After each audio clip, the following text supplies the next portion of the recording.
രാഹുൽ മാക്കൂട്ടം കാണുന്നത് DNA പരിശോധനയിൽ വളരെ വ്യക്തമായിട്ടും ശാസ്ത്രം കൃത്യതയോടുകൂടി മനസ്സിലാക്കാൻ സാധിക്കുന്നത് തന്നെയാണ് അത്.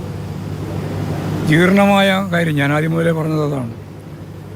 യൂത്ത് കോൺഗ്രസിൻ്റെ സംസ്ഥാന പ്രസിഡന്റ് ആവാൻ, MLA ആവാൻ കോൺഗ്രസിൻ്റെ ഏറ്റവും പ്രധാനപ്പെട്ട മെറിറ്റ് ഇതൊക്കെയാണെന്നാണ് ജനം മനസ്സിലാക്കേണ്ടത്.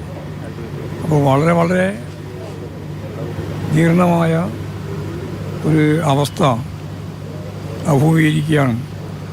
പൊതുപ്രവർത്തന രംഗത്ത് നിൽക്കുന്ന ആളുകളെല്ലാം വളരെ ഗൗരവപൂർവ്വം തന്നെയാണ് ഇതെല്ലാം കേൾക്കുകയും കാണുകയും ഒക്കെ ചെയ്യുന്നത്. അപ്പോൾ ആവശ്യമായ നിലപാട് അദ്ദേഹം തന്നെ സ്വീകരിക്കട്ടെ. ഇനിയിപ്പം കോൺഗ്രസ് സ്വീകരിക്കട്ടെ എന്ന് പറയുന്നത് വലിയ കാര്യമില്ല. കാരണം പുറത്താക്കി ഞാൻ പറയാനില്ല, അത് പറയാൻ വേണ്ടി മാത്രമേ പറയൂ. പുറത്താക്കിയത് എപ്പോഴാണെന്ന് മനസ്സിലാവണം. ഇതെല്ലാം നടന്ന കാലത്തെ യൂത്ത് കോൺഗ്രസിൻ്റെയും അതുപോലെ തന്നെ MLA ഇതിലൊക്കെ പ്രവർത്തിച്ചുകൊണ്ടിരിക്കുമ്പോഴാണ് ഇതൊക്കെ നടന്നത്. അപ്പോൾ എനിക്കിപ്പോൾ ആവർത്തിച്ച് പറയാനുള്ളത് അതാണ്. ഈ ജീർണമായ സാഹചര്യത്തിൽ ഇതെല്ലാം ചേർന്നുകൊണ്ടാണ് പ്രൊമോഷൻ അടിസ്ഥാനമായിട്ട് അവർ രൂപപ്പെടുത്തിയിട്ടുള്ളത്. അതാണ്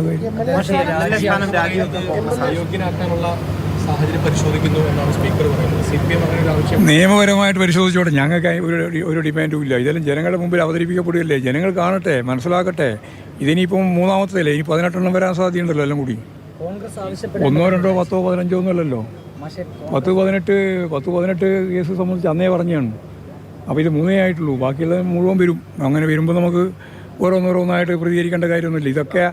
ഇതൊക്കെ യഥാർത്ഥത്തിൽ കേരളത്തിലെ കോൺഗ്രസിൻ്റെ ജീർണമായ മുഖത്തിൻ്റെ അന്നത്തെ ഓരോ തരത്തിലുള്ള ഉദാഹരണങ്ങളായിട്ടാണ്, അടയാളപ്പെടുത്തലായിട്ടാണ് കാണേണ്ടത്.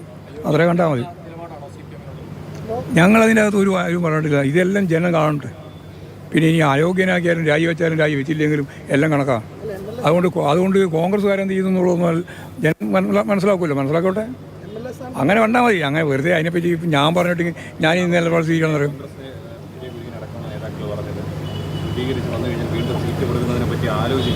ആയിക്കോട്ടെ, അവരാലോചിച്ചോട്ടെ. അവർക്ക് ആലോചിക്കാനുള്ള ചാൻസ് ഉണ്ടല്ലോ. ഇങ്ങനെയുള്ള എല്ലാവരെയും ആലോചിച്ച് തിരിച്ചു കൊണ്ടുവരാൻ അവർ അതന്നെ ഉദ്ദേശിക്കുന്നത്. സസ്പെൻഷൻ എന്ന് പറഞ്ഞിട്ട് കോൺഗ്രസിൻ്റെ സംഘടന അവർക്ക് മുഴുവൻ നടത്താൻ നേതൃത്വപരമായി പങ്കുവഹിച്ചു പാലക്കാട്. ഇനിയിപ്പോൾ ഇതിൻ്റെ ഭാഗമായിട്ട് വരുമ്പോൾ ജയിലിൽ കിടക്കേണ്ടി വന്നാൽ ജയിലിൽ കിടക്കുക, അല്ലെങ്കിൽ ജാമ്യം കിട്ടിയ സ്ഥാനപ്പള്ളിയിൽ പോയിട്ട് കോൺഗ്രസിൻ്റെ സംഘടനാ പ്രവർത്തനത്തിന് നേതൃത്വം കൊടുക്കുന്ന ആളായിട്ട് മാറും. അതിലൊന്നും യാതൊരു ഉളുപ്പുമില്ല. അതാ കാര്യം. കോൺഗ്രസിൻ്റെ പരിപൂർണമായ പിന്തുണയല്ലേ രാഹുൽ ഉള്ളത്. അന്നും അതെ, ഇന്നും അതെ. യെസ്.